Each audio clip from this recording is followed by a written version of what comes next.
Okay, so here we are on the Saturday, nope, it's the Sunday of the Rising Tide Climate Action protest in Newcastle. The people you can see here behind me, these are the Reds. These are the people who have put their hands up to defy the police orders and to take their kayaks past the yellow line and to basically get arrested as a part of the non-violent direct action mass civil disobedience campaign that is organised by Rising Tide. We're in Newcastle, New South Wales, Australia, which is the largest coal exporting port in the world.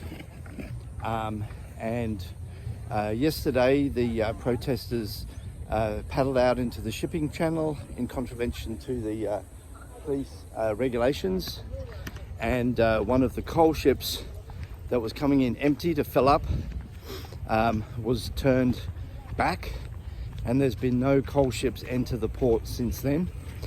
We just heard that Greenpeace has undertaken an action and has boarded a coal ship.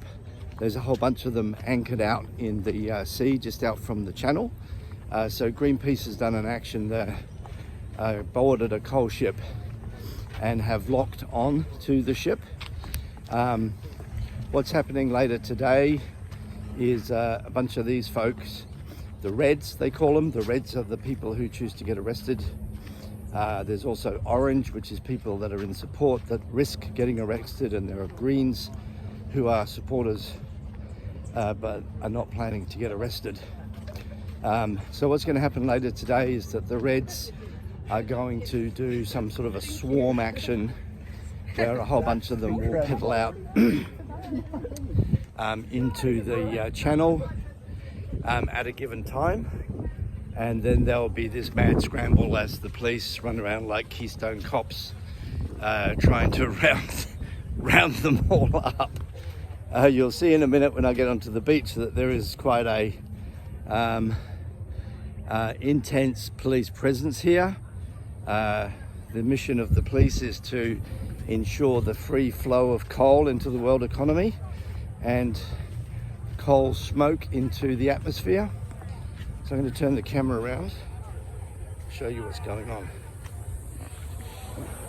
I don't know what you can see because I can't see the camera, but you can see the big, maybe the big grey ship, and there's a couple of these big powerful black ships with all the black-clad men. There's a whole bunch of people in the water, kayaks, and this is I think the fourth year in a row that they've run this event, and there's something in the order of 7,000 to 10,000 people have registered to become part of this action. This is the largest environmental protest action in Australia. And here we go, look, there's actually, we're just in time. There's a ship coming in, and that looks like an empty coal ship. This is actually not a bad position. Stand by. Maybe I can zoom. No, I can't zoom. All right, well, it's all gonna happen at quite a distance. Now you can see that there's a big ship over my shoulder.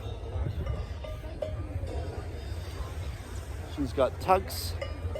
She's an empty coal ship, and she's coming in to fill up at the Kooragang coal berth. This wasn't expected. There was an expectation that they might have actually stopped all the ships coming in. It's conceivable that she's actually coming in for something other than coal. Please wave if you can hear us. Wave if you can hear us, please. Beautiful! Here we go. Look. So it's possible that we'll see some of those people on kayaks out there actually penetrate the yellow line once the ship gets closer. That ship's called the Semtex Legend. I'm pretty sure that's a coal ship because I was looking at the schedules yesterday.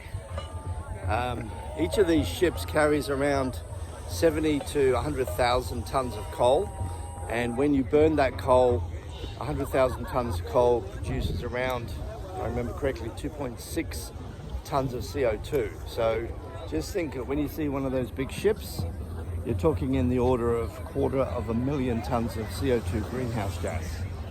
There's already around 2 trillion tons of CO2 gas in the atmosphere that's been put up there by humanity. And to date, that has raised the global average temperatures on the planet around 1.5 degrees Celsius, which may not seem like a lot in the big scheme of things, but for a planetary heat budget, that is a vast expanse of heat that's been added to the Earth's atmosphere. So how many tons of CO2 did you say? Hold on, who we got here? What's your name? Michael, how you going? Hi, Michael. So I've just been doing the stats on some of these coal ships. Yeah. And So now 603,000 tons of CO2 from the big ones. yeah, Comes out of 165,000 yeah. tons of coal.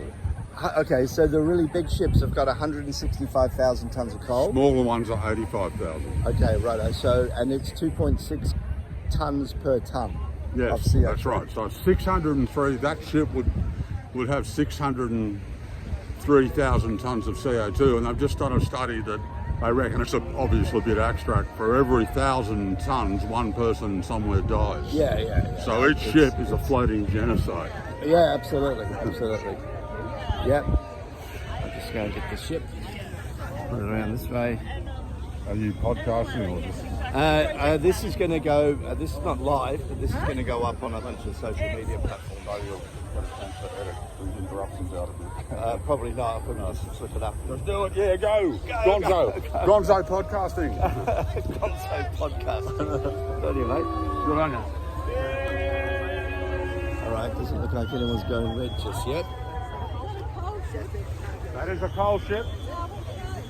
Carries 165,000 tons of coal, which produces Yeah, 603,000 alright, so there we go. tons of CO2. Get down amongst the action.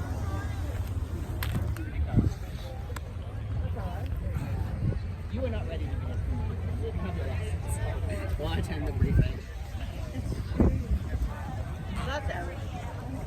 Okay, nobody's going red just yet, so all of the reds are all lined up here. See all of these guys here on the beach. These are all the reds in the middle, and they're going to wait for a signal, or there's this really interesting democratic process takes place at these camps where they form into these self-organizing groups and make collective decisions. And so I haven't been privy to those decisions, so I'm not sure exactly what the plan is, but ultimately there's probably, I think, little groups of 4 boats forming pods, 2 people per boat, and the pods will act in unison. So nobody's gone red on this particular ship. I don't think this was actually planned, because they were saying that the word going around was that the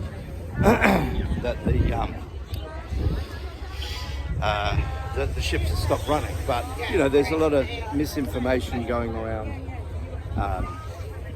There's police involved telling one story, the port authorities telling another story, so it's difficult really to know what's happening. So there's no direct outrageous action happening right here. I'm going to go and recharge this phone and come back for more when the action starts.